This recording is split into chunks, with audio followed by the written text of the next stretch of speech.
یہ بھی ایک بڑی وجہ بنتی ہے۔ تو ناظرین، یہ تو چند میں نے آپ کے سامنے بڑی بڑی کازز، وجوہات رکھی ہیں۔ اب دیکھنا یہ ہے کہ ہمیں کیسے معلوم ہو کہ یہ دمے کی کیفیت ہے۔ اس کو ہم کہتے ہیں کہ سمٹمز، علامات کون سی سامنے ظاہر ہوتی ہیں جس سے ہمیں پتہ چل جاتا ہے کہ یہ دمہ کی کیفیت ہے۔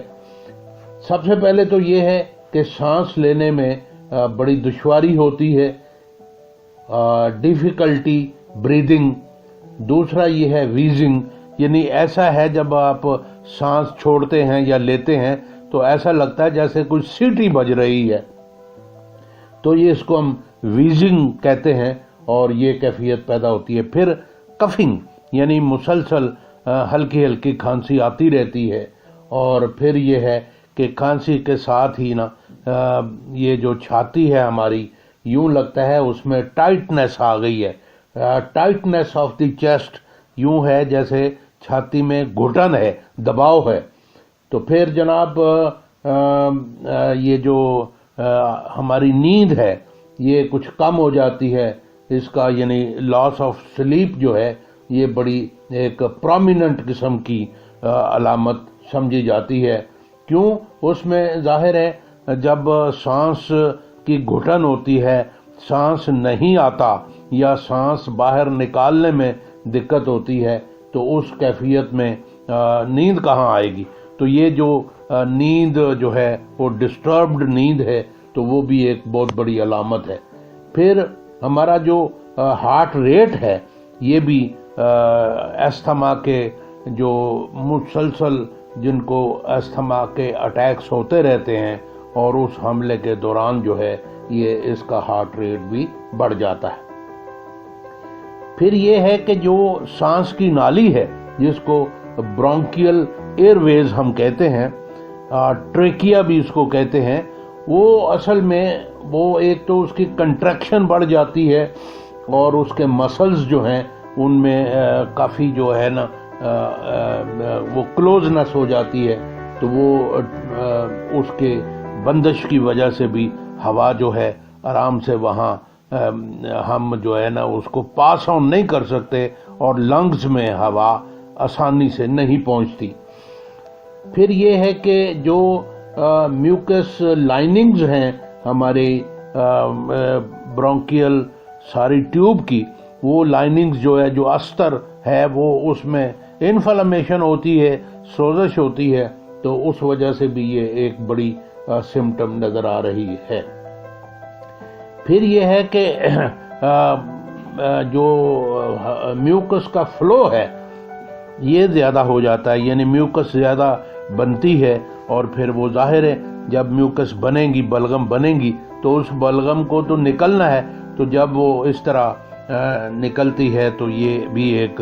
بڑی وجہ بنتی ہے۔ تو بڑی بڑی یہی علامتیں ہیں، اس کے علاوہ اور بھی باتیں تو ہیں، اور وہ چونکہ بڑی کلینکلی ہم اس کو واچ کرتے ہیں کہ بھئی یہ استھما کی جو بڑی بڑی علامات ہیں ان میں جو ہے نا وہ سامنے آتی ہیں۔ تو اس کے لیے جو ٹیسٹنگ ٹیکنیکس ہیں کہ پھر ہم کون کون سے ٹیسٹ کروائیں جس سے ہمیں مکمل طور پر ادراک ہو جائے، سمجھ آ جائے کہ یہ واقعی استھما کا اٹیک ہے۔ اس میں الرجی کا ٹیسٹ ہے، یعنی سینسٹیوٹی ٹیسٹ ہوتا ہے، اس میں بلڈ بھی کرتے ہیں، اور الیکٹروڈرمل ٹیسٹنگ ہے، فوڈ کا بھی ہوتا ہے کہ کس فوڈ سے الرجی ہے، تو یہ بھی۔ پھر وائٹامن کا اور منرلز کے انالیسز ہیں، یہ بھی بلڈ سے یہ ٹیسٹ بھی کروا لیا جاتا ہے۔ پھر فنگل اور فلورا بیلنس جو ہے یہ ایک قسم کا سٹول انالیسز ہوتا ہے، یہ ڈاکٹر کرواتے ہیں، اس سے سمجھ آ جاتی ہے۔ پھر یہ ٹاکسک میٹلز ہیں ان کا یورین کے اندر اور بالوں کے اندر ان کا ٹیسٹ جو ہے وہ ہم ڈٹرمن کرتے ہیں کہ اس کی کیا کیفیت ہے۔ پھر سب سے اہم یہی ہے کہ ہماری جو انٹسٹینل، خاص طور پہ بڑی آنت اور چھوٹی آنت اور بڑی آنت دونوں کا جو فنکشن ہے فزیولوجیکل فنکشن ہے اس کو ہم بڑا زیادہ غور سے سمجھتے ہیں کہ واقعی فوڈ جو ہے وہ جزو بدن بن رہی ہے. ایبزارپشن ریٹ اس کا پتہ کرنا پڑتا ہے کہ کتنے پرسنٹ جو ہے فوڈ جو ہے ایبزارب ہو رہی ہے اور کتنے پرسنٹ باڈی سے ضائع ہو رہی ہے, نکل رہی ہے, وہ جسم میں ایبزارب نہیں ہو رہی. تو یہ بھی ایک قسم کا. پھر ناظرین اس کے علاوہ ہم جو ہے سٹریس جو ہے ہارمونز کا, اس کا بھی خاص طور پہ کارٹیسول کا پتہ کرتے ہیں وہ یہ سیلیوا سے اور یورین سے کہ اس کی کیا کیفیت ہے. پھر یہ چند ایک ٹیسٹ ہیں جو بہرحال ڈاکٹرز کو بہت مدد دیتے ہیں, اور وہ ڈاکٹر جو ہے ان ٹیسٹوں کو سامنے رکھ کر پھر وہ ڈائیگنوز ہو جاتا ہے. اور پراپر ڈائیگنوز کا مطلب یہ ہے کہ اچھی سے اچھی ادویات جو ہے ان کا جو ہے وہ بتایا جا سکتا ہے کہ وہ استعمال کی جائیں. پھر یہ ہے کہ ہم نے چونکہ وہ برونکیل مسل سپیزم کا بھی خیال رکھنا ہے, اور وہ جو میوکس لائننگز ہیں اس کی سویلنگ بھی دیکھنی ہے, اور پھر میوکس پروڈکشن جو بہت زیادہ پیدا ہو رہی ہے اس کا بھی دیکھنا ہے. تو یہ ساری باتیں جو ہیں یہ ڈاکٹر جو ہے وہ ہی از دی بیسٹ جج, وہ اس کو انڈرسٹینڈ بھی کرتا ہے اور کلینکلی ایویلویٹ بھی کرتا ہے کہ پھر کیا اس کا تدارک ہے, کیا کرنا چاہیے. ہومیوپیتھک میں تو اس کی بڑی جاندار اور بڑی ایفیکٹو ادویات موجود ہیں, لیکن بغیر مشورے کے استعمال نہیں کرنی چاہیے, اور ڈاکٹر سے بھی پوچھنا چاہیے. جہاں تک جنرل کنسیڈریشن کا سوال ہے اور جنرل ریکمنڈیشنز کا سوال ہے, میں سمجھتا ہوں کہ جنرلی اگر وائٹامن B12 اور وائٹامن B6 اور زیادہ جو ہے وہ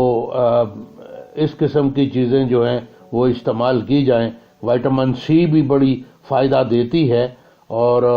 اینٹی ٹاکسیڈنٹس جتنے بھی ہیں وہ تاکہ انفلمیٹری رسپانسز میں بہتری آ جائے. تو یہ ساری باتیں جو ہیں وہ جو انزائم کا بیلنس ہے وہ صحیح ہو جائے. تو یہ تو پھر ڈاکٹر صاحب جو ہیں وہ آپ کو صحیح ایڈوائز کریں گے کہ what to do and how to do, اور وہ کون سی خوراک ہے, وہ کون سی فوڈز ہیں جن کو آپ بالکل بند کر دیں تاکہ وہ جو میوکس زیادہ پیدا ہو رہی ہے وہ پیدا ہی نہ ہو. اسی طریقے سے آپ دیکھیں کہ جناب یہ آپ کے لیے ضروری ہے یہ جاننا کہ ہمیں زیادہ طور پہ جو خاص طور پہ جب یہ موسم بدلتا ہے, یہ سردی کا موسم آ رہا ہے, تو اس میں پولنز ہیں اور دیگر جو الرجی پیدا کرنے والی چیزیں ہیں, اور جو پولوشن ہے ہوا میں اور گندگی اور یہ اس قسم کی چیزوں سے ہمیں ہمیشہ بچنا چاہیے. جنرلی تو یہ کہا جاتا ہے کہ صفائی بھی اچھی ہو اور تازی ہوا ہو, بہت ہلکی قسم کی ورزش کرنی چاہیے, تو صاف ستھرا پانی جو ہے ڈرنکیبل واٹر جس میں جراثیم نہ ہوں وہ پیا جائے. تو زیادہ پانی پینے سے بھی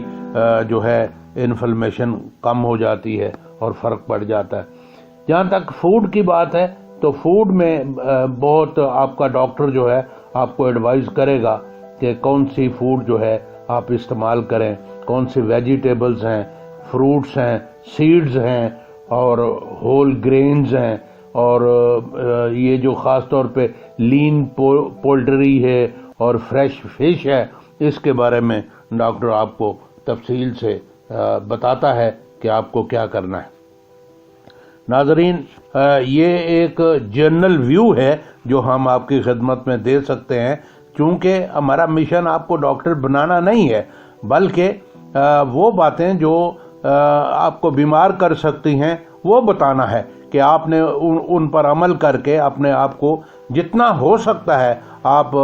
بیماری سے بچیں, اور اگر خدا نخواستہ واقعی بیماری کا اٹیک ہو گیا ہے تو پھر آپ کو ہر صورت ڈاکٹر کی ایڈوائز لینی چاہیے، اور وہ جو کہتے ہیں کہ بھئی آپ فلاں فلاں ٹیسٹ کروانے چاہیے، اور اس کے بعد جو وہ بتائیں آپ کو خوراک کا اور ادویات کا اور ساری احتیاطی تدابیر کا، وہ سارا اڈاپٹ کرنا چاہیے۔ اور ہم انشاءاللہ اگلے ایپیسوڈ میں آپ کو اس سے بھی زیادہ اہم بات ہے وہ ہم آپ کو انشاءاللہ بتائیں گے۔ خاص طور پہ اگلا ہمارا سبق جو ہوگا، بات چیت جو ہوگی، گفتگو جو ہوگی، وہ ہم جو ایتھلیٹس ہیں ان کے پاؤں پہ بڑے خاص قسم کے کیا کہنا چاہیے زخم آ جاتے ہیں اور انفیکشن ہو جاتی ہے، اور یہ جو فنگل انفیکشن ہے بڑی خطرناک ثابت ہوتی ہے۔ اس پر ہم انشاءاللہ تفصیل سے